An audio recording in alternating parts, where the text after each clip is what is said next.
Assalamualaikum warahmatullahi wabarakatuh. Salam sejahtera untuk kita semua. Nama saya Desi Manutilaah.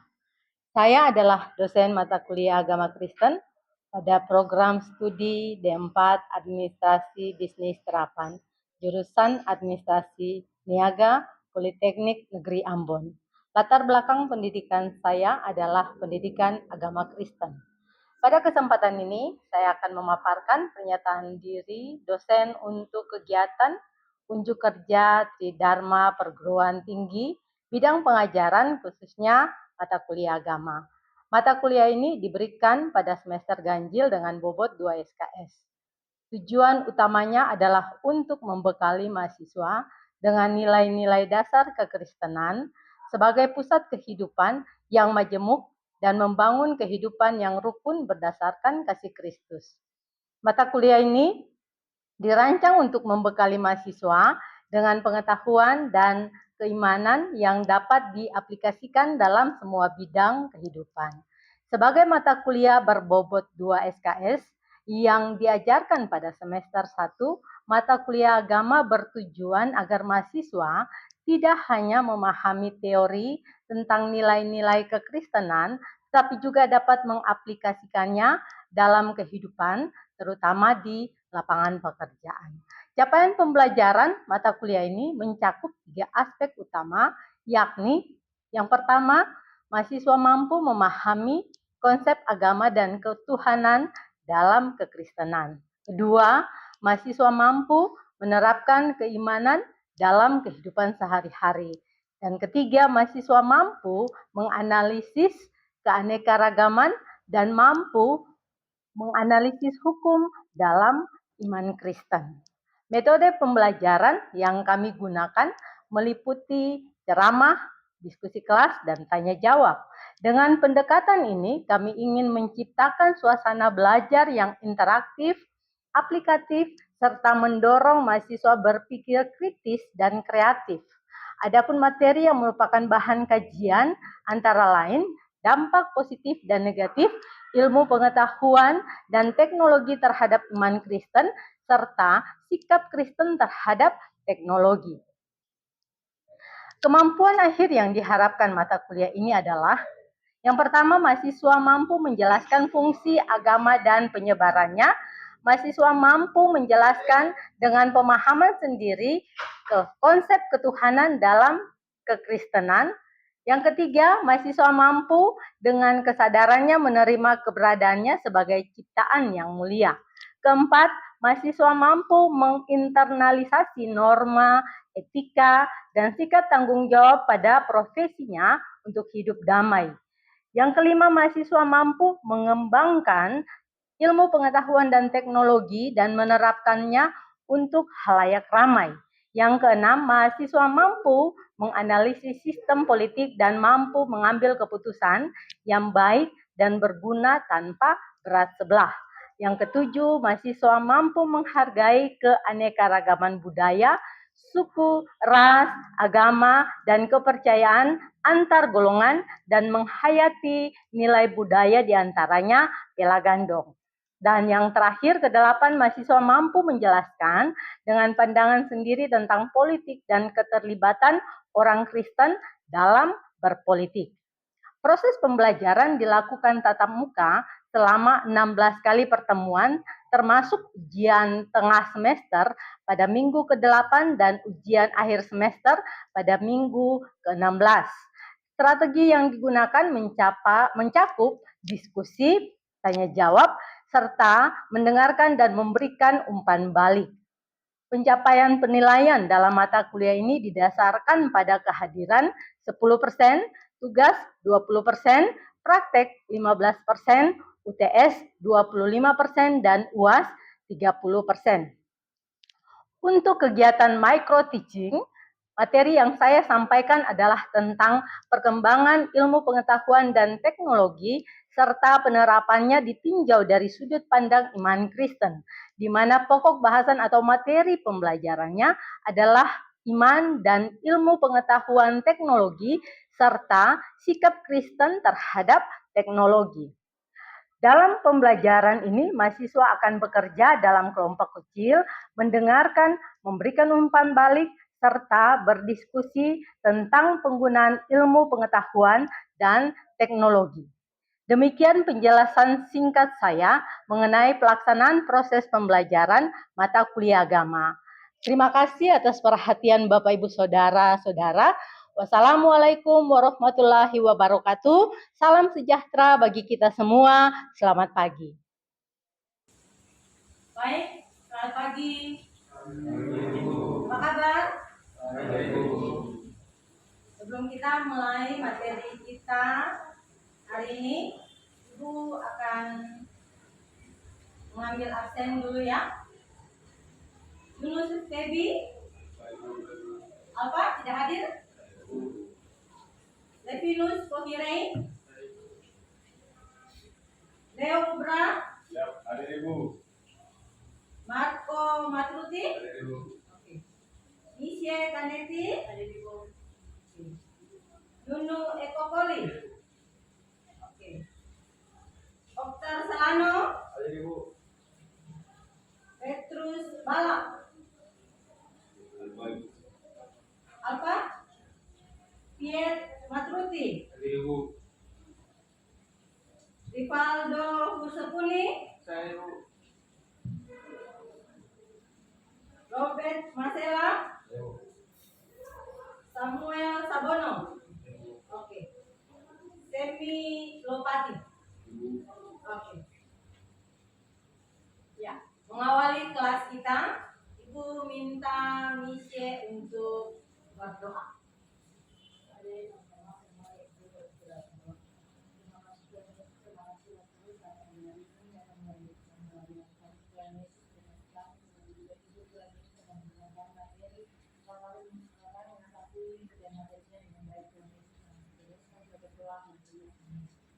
Oke, baik. Materi yang akan kita pelajari minggu ini tetap masih dalam topik dampak iptek terhadap iman Kristen. Nah, sebelum kita memulai, Ibu mau bertanya kembali, siapa yang dapat menjelaskan pembelajaran minggu yang lalu? Masih ingat? Pembelajaran minggu lalu?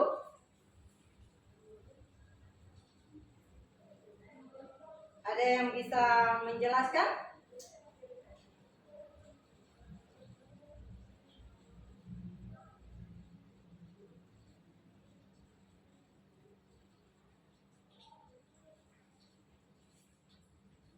Marco?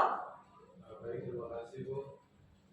Yang saya pamit terkait dengan dari minggu kemarin terkait dengan perkembangan iptek. Menurut saya untuk zaman sekarang ini perkembangan itu sangat pesat Ibu. Salah satu contohnya dulunya kita pergi ke ibadah secara langsung Ibu, tapi sekarang kita pergi ke ibadah sekarang ini kita bisa lewat media sosial itu seperti YouTube, kita bisa ibadah secara langsung Ibu. Itu saja yang saya tahu. Iya.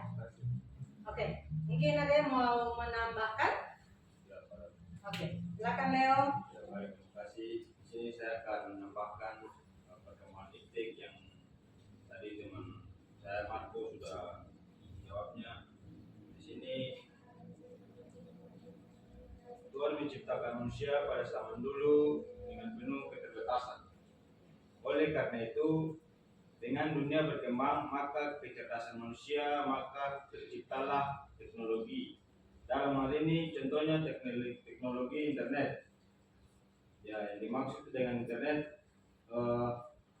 kita dari Indonesia sudah bisa tahu perkembangan dari negara-negara lain.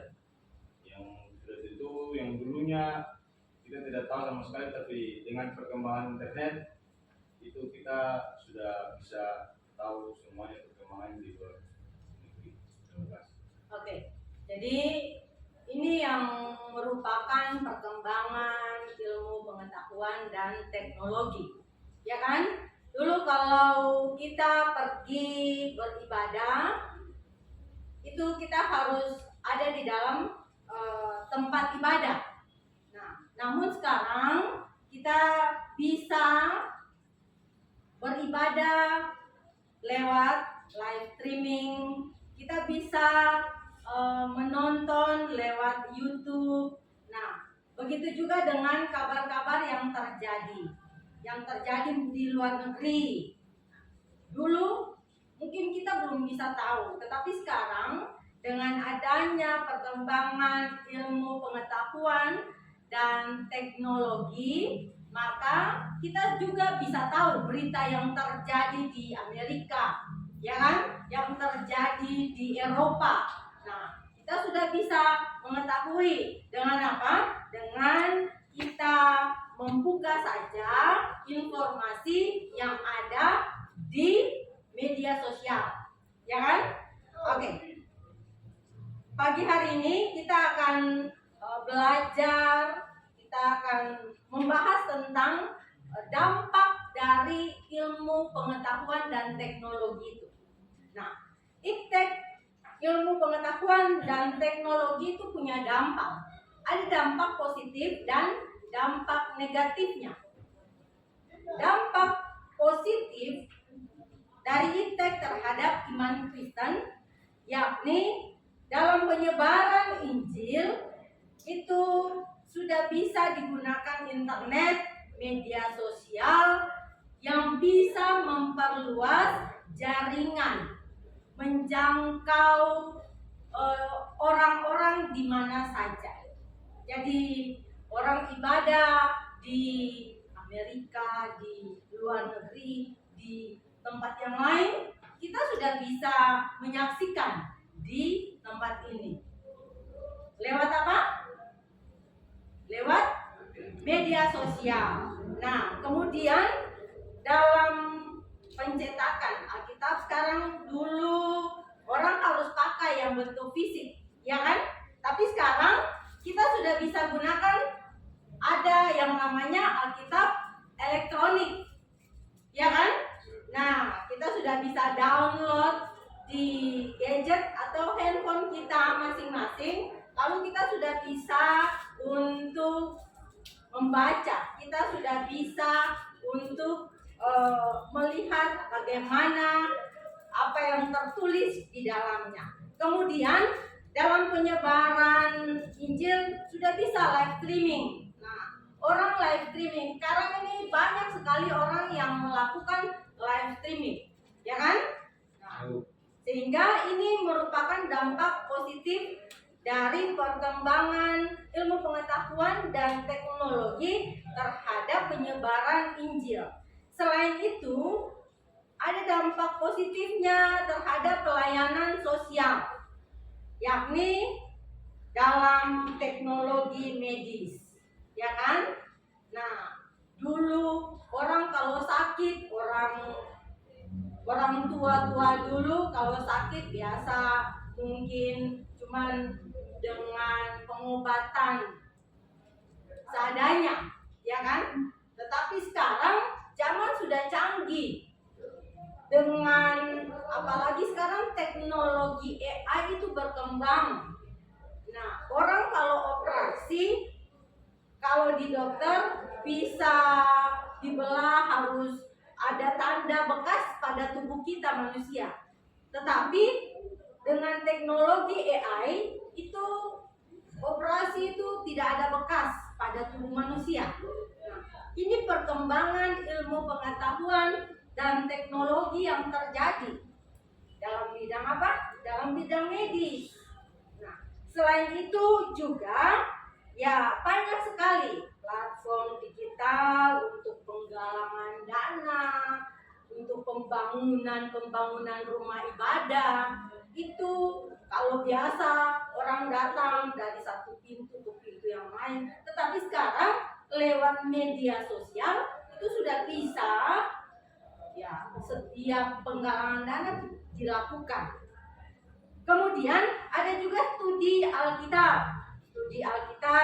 kemudian bagaimana AI itu bisa menerjemahkan Alkitab sampai ke bahasa yang paling daerah terpencil.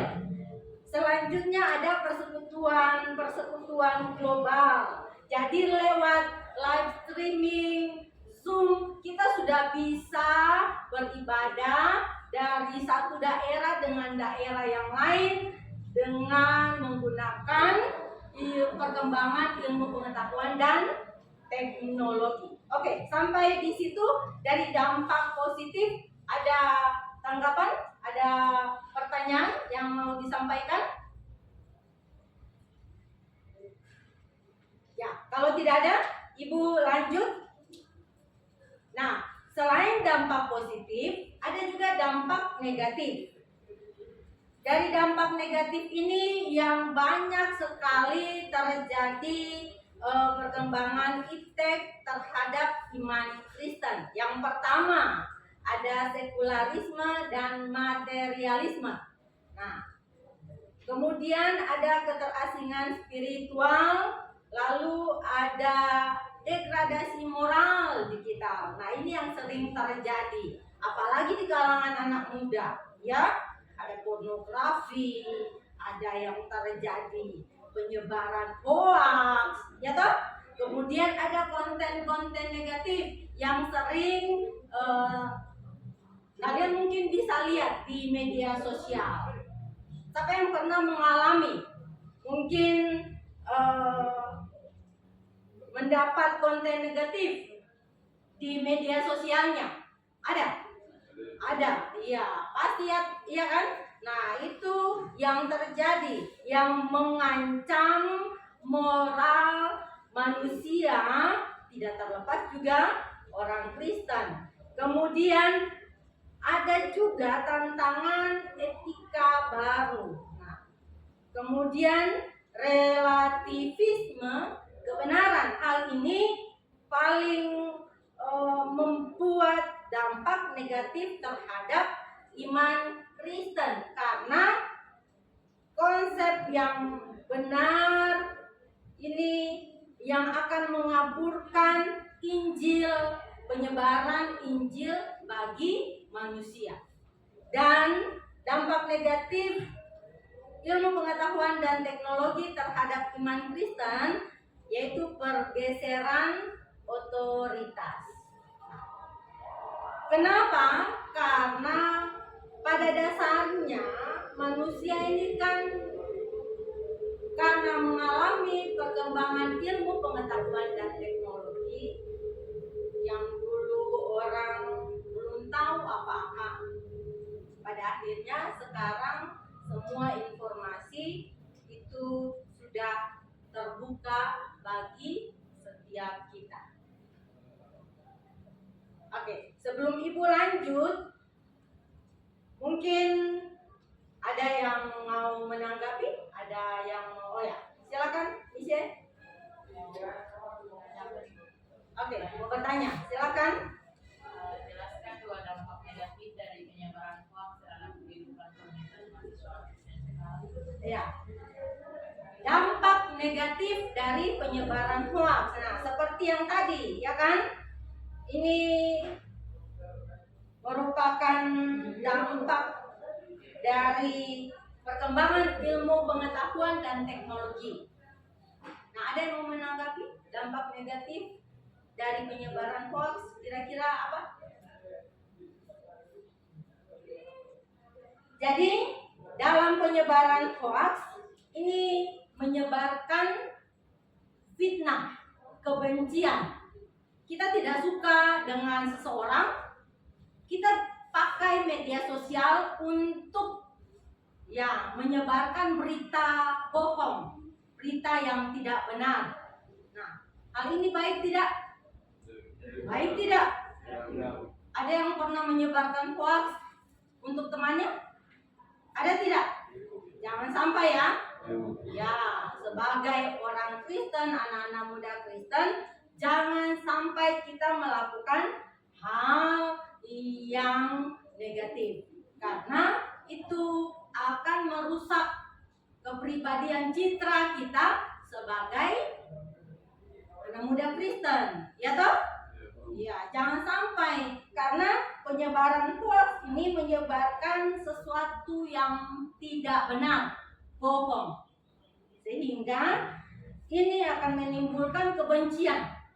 Yang tidak ada kebencian, akhirnya ada kebencian. Lalu kemudian itu bisa merusak hidup. Akhirnya orang yang disebarkan beritanya itu merasa apa?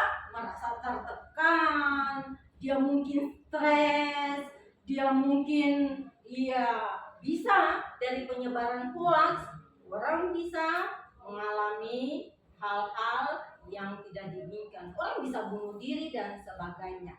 Padahal sebagai orang Kristen kita dipanggil untuk menjadi terang dan garam bagi dunia ini, melakukan hal-hal yang baik, hal-hal yang benar, hal-hal yang positif, ya kan? Harus punya kasih di dalam hati. Orang kalau tidak punya kasih di dalam hati, maka mereka akan melakukan hal-hal yang tidak baik.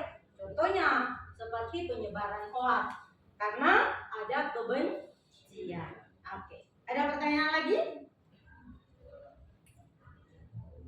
Eko? Oke. Ibu, apakah itu adalah sebuah anugerah atau ancaman? Apakah iptek itu anugerah atau ancaman? Ada yang mau menanggapi? Oke, silakan, Sabono. Kalau menurut saya, iptek itu adalah anugerah dari Tuhan. Namun bisa juga menjadi ancaman, tergantung bagaimana kita memanfaatkannya. Contohnya seperti HP. Iya. Kita bisa memanfaatkannya untuk hal-hal positif seperti melihat informasi Iya. dan juga bisa dipakai untuk berkomunikasi. Iya. Kalau negatifnya? Namun jika kita memanfaatkannya untuk hal-hal negatif, contohnya seperti menyebarkan berita hoax, Oh, ya. menonton pornografi, Ya. nah itu juga bisa menjadi ancaman. Jadi perkembangan iptek itu anugerah, tetapi kembali berpulang kepada diri kita. Kalau kita menggunakan untuk hal yang positif, itu anugerah. Namun kalau kita memakai untuk hal yang negatif, itu berarti akan membawa sebuah ancaman, merusak kehidupan kita. Bisa? Jelas? Mengerti? Oke, kita akan lanjut.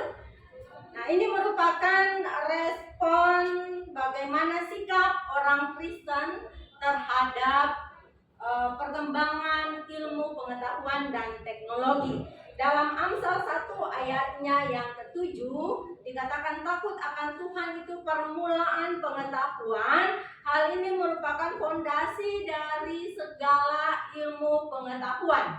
Kemudian dalam Kejadian 1 ayat 28 firman Tuhan berkata manusia itu diberi mandat untuk mengelola, untuk mengatur segala yang ada di atas muka bumi. Ini merupakan dasar dari ilmu pengetahuan dan teknologi, sains.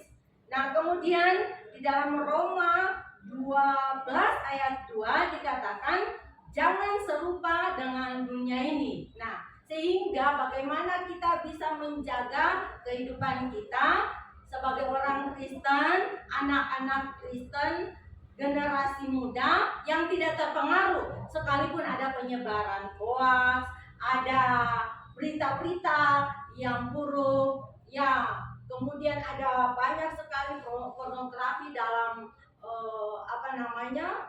media sosial yang mungkin lewat kita, tapi jangan sampai kita menjadi terpengaruh. Kemudian di dalam Kolose pasalnya yang kedua ayat 8 dikatakan waspada terhadap hal-hal yang omong kosong, yang berita bohong. Dan yang terakhir, bagaimana kita bisa melakukan untuk kemuliaan nama Tuhan. Untuk itu gereja dan setiap orang Kristen harus punya pendekatan yang integratif. Ya, kemudian harus juga punya literasi digital Kristiani. Lalu yang berikut, etika teknologi berbasis Injil. Ini mengembangkan panduan etis orang Kristen untuk apa? Untuk menanggapi berbagai isu-isu yang berkembang. Dan yang terakhir, spiritualitas di era digital. Ini menjaga disiplin rohani kita. Harus jangan lupa berdoa, lalu baca Alkitab, lalu persekutuan tetap dalam ibadah. Ya, oke, baik, itu saja materi kita hari ini. Ibu akan mengakhiri pertemuan kita saat ini dengan doa, dan mari kita berdoa. Kami bersyukur Tuhan, terima kasih untuk materi hari ini. Kami boleh selesai dalam nama Tuhan Yesus. Amin. Baik. Selamat siang. Sampai ketemu minggu depan. Oke. Boleh